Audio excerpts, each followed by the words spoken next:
Director health services Jammu के दफ्तर से deputy director planning Deepa Sharma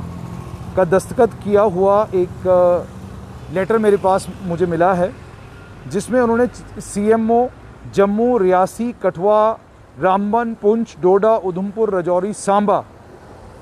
यानी लगभग सभी डिस्ट्रिक्टों के चीफ मेडिकल ऑफिसर्स को कहा है कि 15 हॉस्पिटल हैं, जिन 15 हॉस्पिटलों में ऑक्सीजन जनरेशन प्लांट जो हैं वो CER कंपोनेंट JTFRP के तहत Jammu Kashmir economic reconstruction agency लगाने जा रही है। यानी कोविड-19 की इस महामारी को ध्यान में रखते हुए और जिस तरीके से इसने जम्मू कश्मीर के हेल्थ सिस्टम को ओवरबर्डन किया, गवर्नमेंट मेडिकल कॉलेज जम्मू को ओवरबर्डन किया और जम्मू डिस्ट्रिक्ट के जितने भी हॉस्पिटल्स हैं, सभी हॉस्पिटल्स में परेशानी का माहौल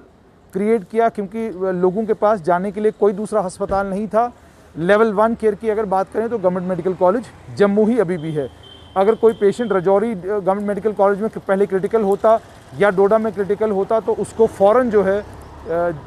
जम्मू भेजा जाता था। लेकिन इस बार चूंकि क्लियर कट गाइडलाइन सरकार की तरफ से आई और उनको ये कहा गया कि आप किसी भी पेशेंट को जो है जम्मू रेफ़र नहीं करेंगे,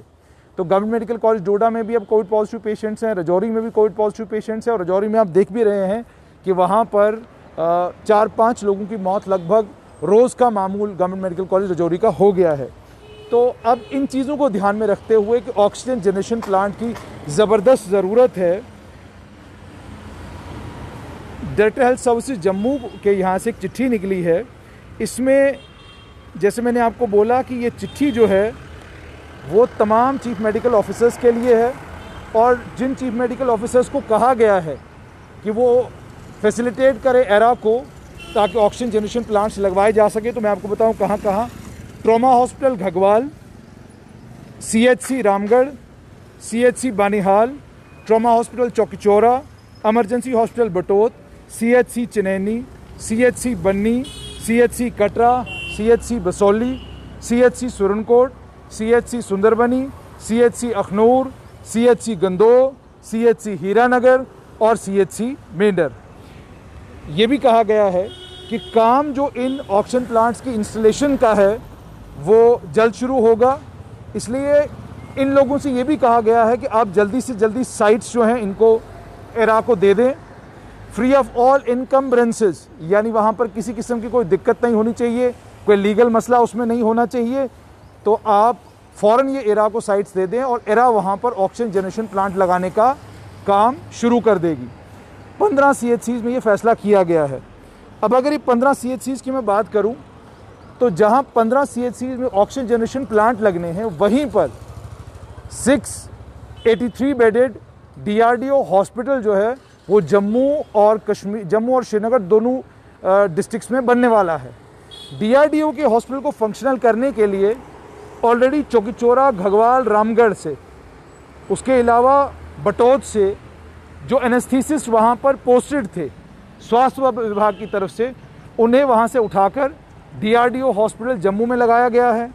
चिनैनी और सुंदरबनी के जो मेडिकल ऑफिसर हैं उनको भी वहाँ से उठाकर जो है DRDO हॉस्पिटल में पोस्ट किया गया है। एक तरफ से गवर्नमेंट मेडिकल कॉलेज जम्मू में मौत का आंकड़ा कम हो रहा है, एडमिशन्स घटना शुरू हुई हैं। दूसरी तरफ पेरिफेरल एरियाज़ में अभी भी गवर्नमेंट के पास क्लियर कट कोई डाटा नहीं है जिसकी बुनियाद पर वो ये कह सके कि रूरल एरियाज़ में जो कोविड का इन्फेक्शन है बहुत तेज़ी के साथ बढ़ रहा है। अगर बढ़ रहा होता तो डेफिनेटली उसके आसार नज़र आते, आपको गवर्नमेंट मेडिकल कॉलेज में एडमिशन्स के नंबर में नज़र आता कि रूरल बेल्ट से बहुत सारे लोग जो हैं वो गवर्नमेंट मेडिकल कॉलेज जम्मू में एडमिट हो रहे हैं। दूसरी एक और चीज़ कि थर्ड वेव के बारे में बात की जा रही है, लेकिन आज ही एम्स के डायरेक्टर जो हैं डॉक्टर गुलेरिया, उन्होंने ये कहा कि अगर मान लीजिए कोविड की थर्ड वेव आती है तो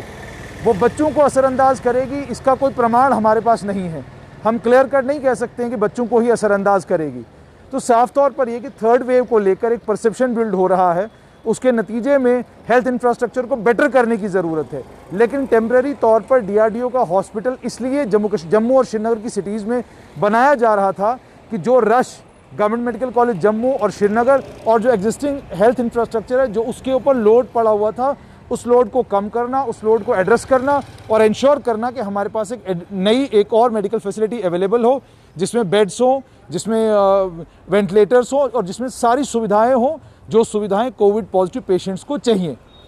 लेकिन अब ये जो CHCs का पंगा लिया गया है कि वहाँ पर ऑक्सीजन जनरेशन प्लांट लगाए जाएंगे,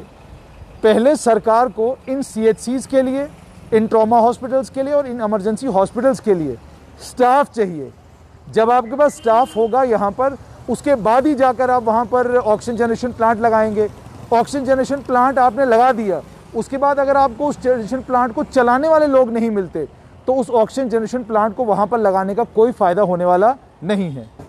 जल्दबाजी में फैसले न किए जाएं। कोविड-19 की सेकेंड वेव से हम लोग आहिस्ता आहिस्ता बाहर आ रहे हैं, लेकिन इसका कतई ये मतलब नहीं है कि हम जल्दबाजी में वो फैसले करें जिन फैसलों को करने के बाद हमारे पास इन अस्पतालों को चलाने के लिए स्टाफ नहीं होगा और DRDO का हॉस्पिटल बनकर तैयार होगा और ये सारा हेल्थ का स्टाफ जो है वो हमें